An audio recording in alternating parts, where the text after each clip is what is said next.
This is part 7. Thou shalt make its pots to carry away its ashes and its shovels. So you got pots and shovels to carry it away. You know, shovels, dustpans. Okay? And its basins and its thuribles. And all its vessels, thuribles or brooms. Right? I'm going to research that right now to ensure.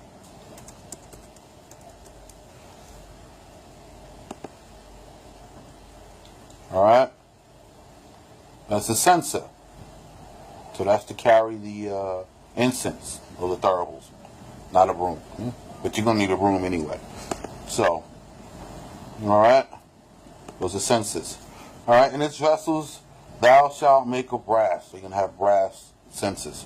Alright, thou shalt make it a grate of network of brass, and upon the network 4 brass rings upon its 4 corners.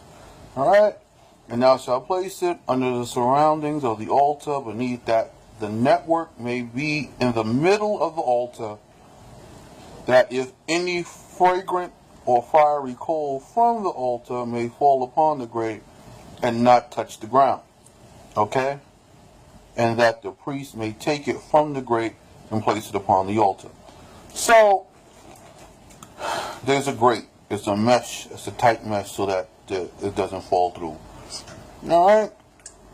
And the fiery coals, which are on the ground, and they heat the incense, which is above the ground, and it's layers.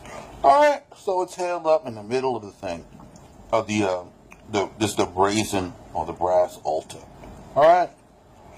And the priest may take it from the grate and place it upon the altar. So if it falls, then they can quickly grab it, get it up, put it back on the altar.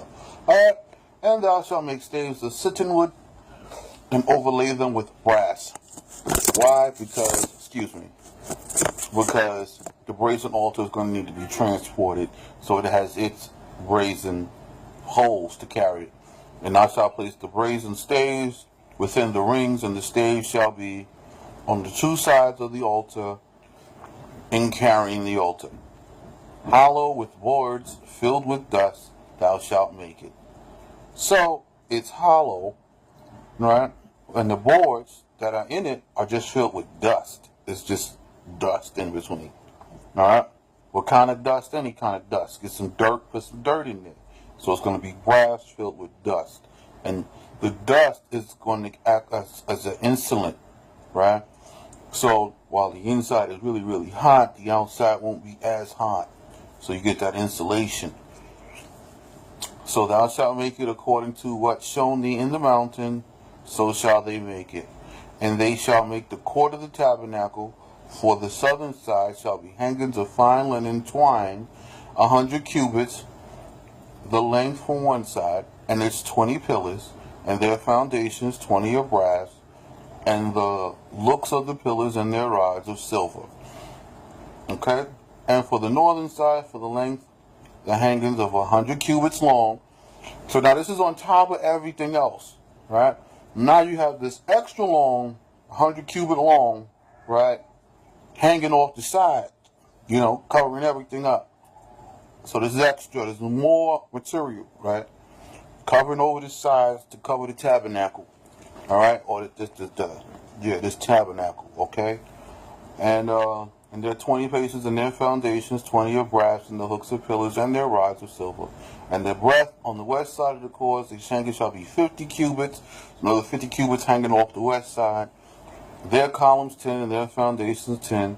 And for the handbreadth of the eastern side, eastward 50 cubits, another hanging 50 cubits on. So it's 100 cubits on the 2 sides, and 50 cubits in the front and the back. Alright? Their pillars 3, and their foundations 3. That's what it is. Alright? And for the door of the court shall be a veil of 10 cubits of jacinth. So now at the door, remember I told you on one side it was a piece of panel, right? This is the door. And there's a door. There's a handle of purple and crimson and fine linen twine and embroidered work. Their pillars 4 and their foundations 4. And the pillars of the court round about shall be united with silver rods, their hooks of silver, and their foundations of brass. The length of the court 100 cubits, and the breadth 50 on the west, and 50 on the east. and the height 5 cubits, of fine linen twine, and their foundations of brass.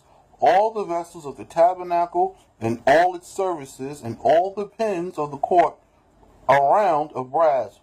Thou shalt instruct the sons of Israel to bring the pure olive oil beaten for illumination.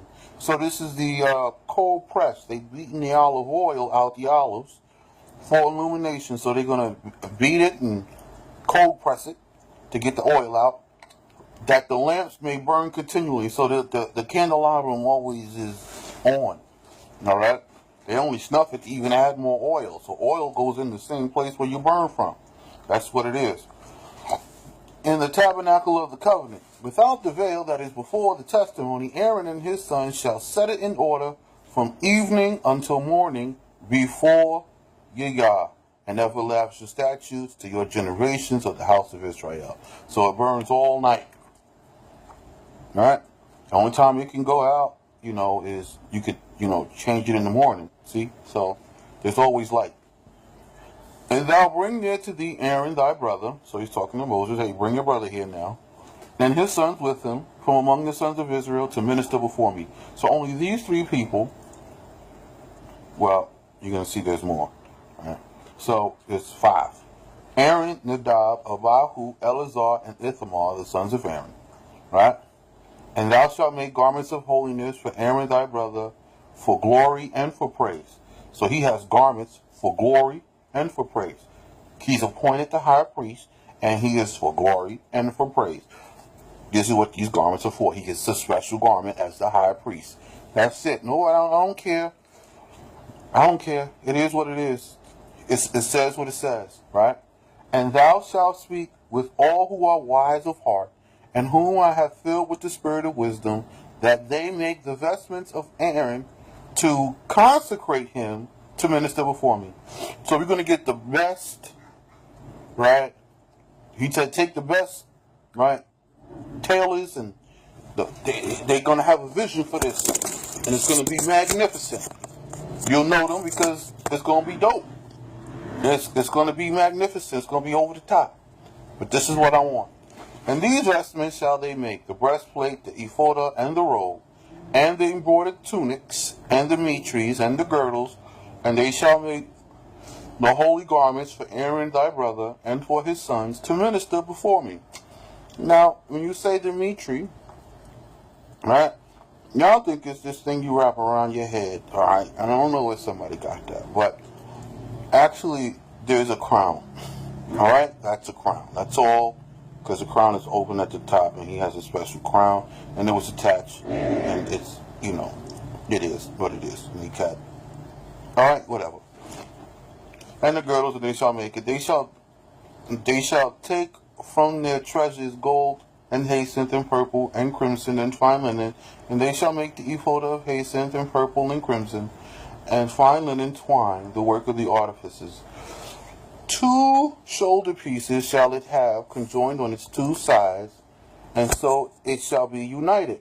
So you got 2 shoulder pieces, and conjoined on the 2 sides, and it's united. Okay, and the ornamented girdle which shall be upon it shall be of the same work of gold, purple, jacinth, and crimson, and fine linen twine shall it be.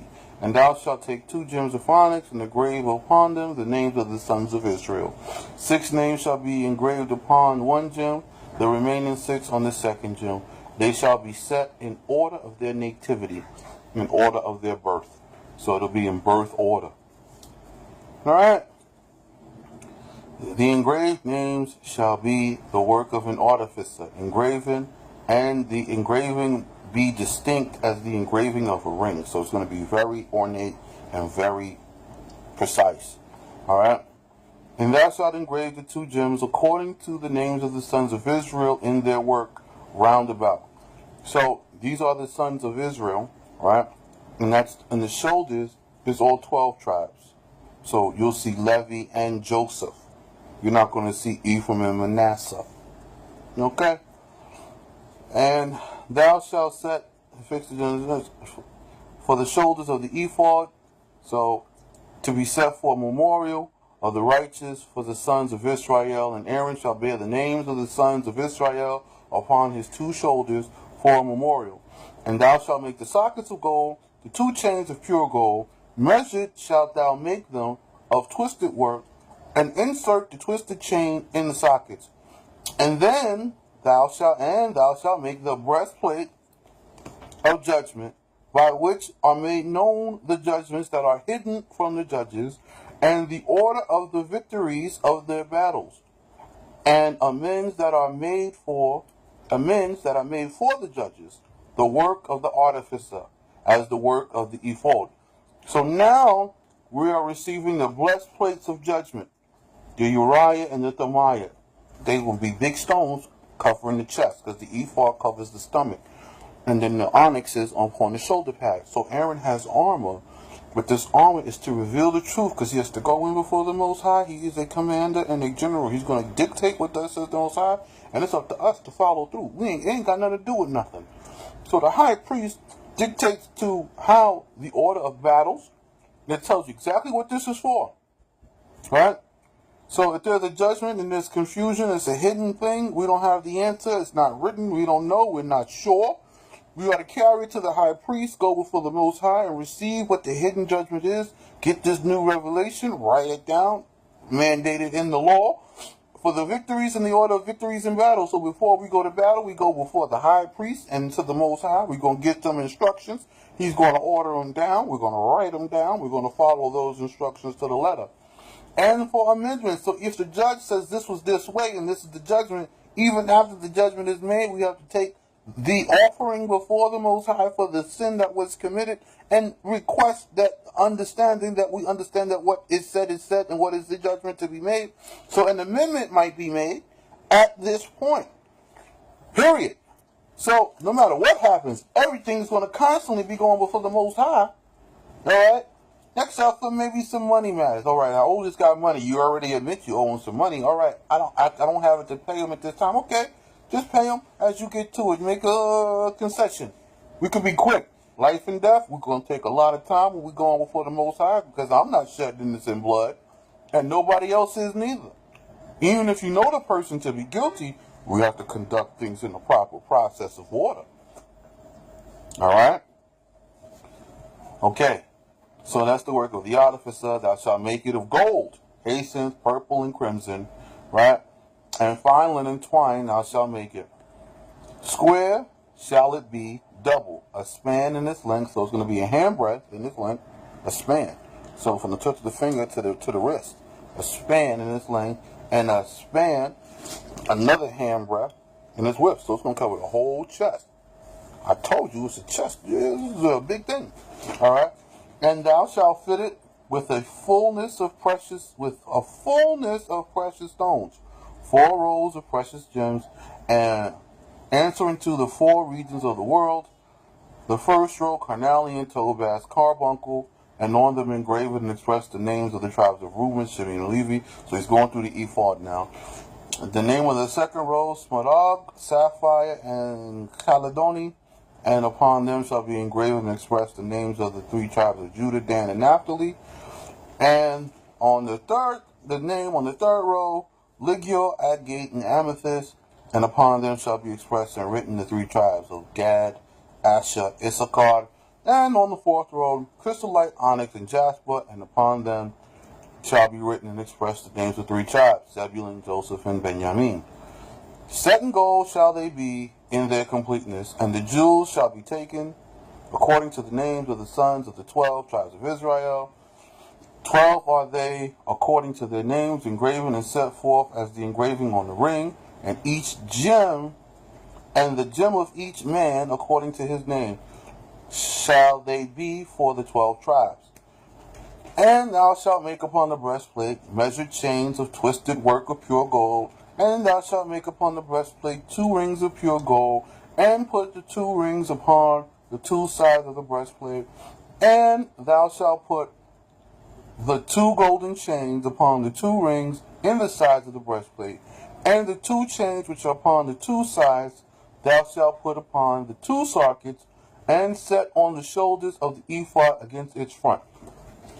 Okay? So it tells you how its construction is made. This is this, and the rest ephod. It's all chained and linked together with gold. All right. And thou shalt make 2 golden rings and fix them upon the 2 sides of the breastplate, in order that which is on the edge of the ephod inwardly. And likewise thou shalt make 2 golden chains and affix them upon the 2 shoulders of the ephod beneath, towards its front, and towards the place of its conjoinment above the girdle of the ephod.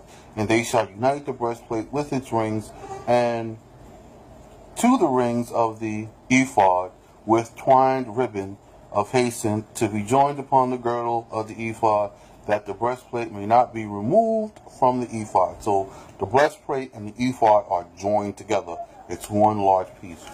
Aaron shall bear the names of Israel upon his heart, what time he entereth into the sanctuary, for a good memorial before the Lord continually. And thou shalt put upon the breastplate of judgment the Uriah, which illuminate their words, and manifest the hidden things of the house of Israel, and the Thumiah, which fulfill or perfect their work to the high priest, who seeketh instruction by them before Yah. So, again, the Uriah and the Thumiah are both these two this breastplate of judgment. When you speak, and you go before the high priest to speak, and you are at the temple or in the sanctuary, your words are going to come out and illuminate. Right? So even if you lie, you can say one thing, the truth will only come out. So your words are revealed. So don't, this ain't the time to lie when you stand before this breastplate. Because this breastplate, the Most High says, this is the representation of me there, and I'm going to illuminate the words the same way I illuminated them at the mountain when they came out of my mouth, and their words flew illuminated, and fire on the left and the right side. Minus the fire, the words are going to be seen. So you're going to speak the truth. The truth is coming out. I don't care. So, you don't believe me? That doesn't matter to me. This ain't about your belief. I'm just going to tell you what it is. Done. Moving right along. Right? Who seeketh instruction before me, because in them is engraven and expressed the great and holy name by which were created the 310 worlds, and which was engraven and expressed in the foundation stone, wherewith Yah of the world sealed up the mouth of the great deep at the beginning. Whoso ever remembereth that holy name in the hour of necessity shall be delivered. This is why everybody's scrambling to know the Most High's name. But it only works in the hour of necessity, 1. And 2, the Most High's holy name cannot be taken in vain. So you ain't supposed to be using it for no foolishness. It's the hour of necessity. You need something. You see what I'm saying? And that something had better not be something he said he don't want. 2, okay? So you need to know the law before you need to know the name. Facts. Now you can be mad, you can say what you want, but calling on the name without knowing the law, you can call his name vanity, and you will not be held unaccountable. I'm done. Moving right along. Alright? And they shall be upon Aaron's heart in the time that he entereth before Yah. And Aaron shall bear the judgment of the sons of Israel before Yah continually. And thou shalt make the mantle robe, minta melia, of the ephod, of twine thread of hyacinth. And an orifice shall be in the middle of its upper part. A border shall be upon its opening round about its orifice. And the work of the sewer as the orifice of a coat of mail shall it be, that it may not be rent. So this is going to be a chain mail roll, right, with linen and color and the whole 9 yards. So Aaron is out here like blinged out, and he is not playing. All right, the high priest's garments are with the Ark of the Covenant. Don't believe no foolishness. I'm telling you right now, they together. Okay, and it's not. You ain't gonna be able to tear this. You put this on, this is solid. You know what I'm saying? Forget what you heard about Caiaphas in the New Testament. You can forget all that. Ain't no renting no garments. It can't be rent because it's chainmail. Told you I throw the garbage out. Alright? And thou shalt make upon the hem of it pomegranates of jacinth and purple and crimson, and upon its hem round about, and bells of gold among them round about, a golden bell and a pomegranate of jacinth and crimson, a golden bell and a pomegranate of jacinth and crimson. Upon the border of the robe round about, their number 71. Done. You got 71 of this combination going around the bottom. That's his border on the hem of his garment. And it shall be a vestment upon Aaron to minister, and its voice shall be heard at the time that he entereth, that he hath entered the holy place before Yah, and at the time that he cometh out, that he die not by the flaming fire. Because it is hot, and the Most High is fire. This holy fire will kill you. So he got to go in straight and come out straight. Got to do only what he's told to do, and it's strict. Ain't no leeway. He ain't even trying to go in there and be chilling and take a minute to himself. He going in there, handle business, and get out of there. This is the most highest business. You go in there and take care of business, get in and get out. You want to hang out and talk, you can talk at the back of the tabernacle. There's a space for chilling and talking and whatever. Not inside. Alright? And thou shalt make a plate or crown of pure gold and engrave upon it with distinct engraving, holiness to Yah. And thou shalt put it on a twined ribbon of jacinth to make amends for boldness of face. Right? And it shall be on the mitre above the tefillin of the head. In front of the mitre shall it be. So in front of the head covering, right? It's going to be the crown with the rope, but it's above the tefillin. So you see me, if you've seen my videos, you may have seen me with a crown, and then there's this leather, right? That's the tefillin, right? It says, with a mighty hand and stretched out arm, Yahweh has redeemed from Mitzrayim. That's the tefillin. Aaron has one, but his crown, it says holiness to Yah, and his tefillin is attached to his mitre. So it's engraved on his mitre. So when he has his wrapped around, right, it's on his head, right, even if it's just his sheet, it's on, right, with his face cloak, it's written here, and it's just on the top. So you understand, all right? Done. And it shall be in front of Aaron's forehead from time to time as it comes, and Aaron shall bear the iniquity of the consecrated things which the sons of Israel may consecrate. So who's bearing the iniquity? The high priest is bearing the iniquity, even of all their sacred gifts in which they have been insincere. So for all your transgressions, for all the atonement, that burden is placed upon the high priest. That's it. See, it was given to Aaron and Aaron's sons. It shall forever and perpetually, continually be for Aaron and Aaron's sons to make atonement. Done. Moving right along. Right? And it shall be upon the front continually for their reconciliation before Yah. That's what I just said. Done. And thou shalt weave the tunic of fine linen to expiate for the shedding of innocent blood. And thou shalt make the tiara, the crown, of fine linen to expiate for the pride of their thoughts.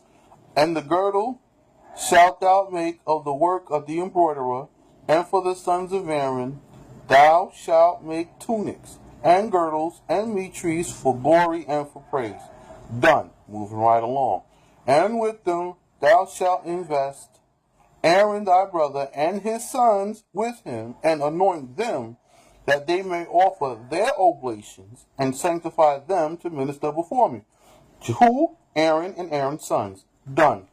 And thou shalt make for them undergarments of fine linen to cover the flesh of their shame, from the girt of the girdle until their loins, unto their thighs shall it be.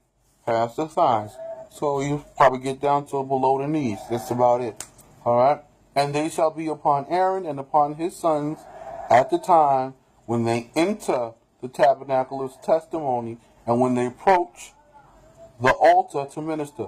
So these garments are inside the tabernacle. When you first come in, there's a changing station. You're going to come in, and they're going to change from the outside clothes to the inside clothes. There'll be a pool of water for them to bathe, the running water. They're going to bathe, then they're going to go ahead and do this thing. All right? Go in there and do their thing. So now when they approach the altar to minister in the sanctuary, that they may not receive the punishment of flaming fire. This is an everlasting statute for him and for his sons after him. Everlasting. I don't care about your personal opinions. I don't care about another book. I don't care what y'all talking about. This is it. And you getting ready to do this, whether you want to or not, Israel. Most I bring you here, this is what you're going to see. I'm sorry. I'm going to pause this video now and continue on with the next part. I think it's part 7. I think it'll be when I say, I'm going to say part 7, but it may be part 8. I'll figure it out. Check in a minute.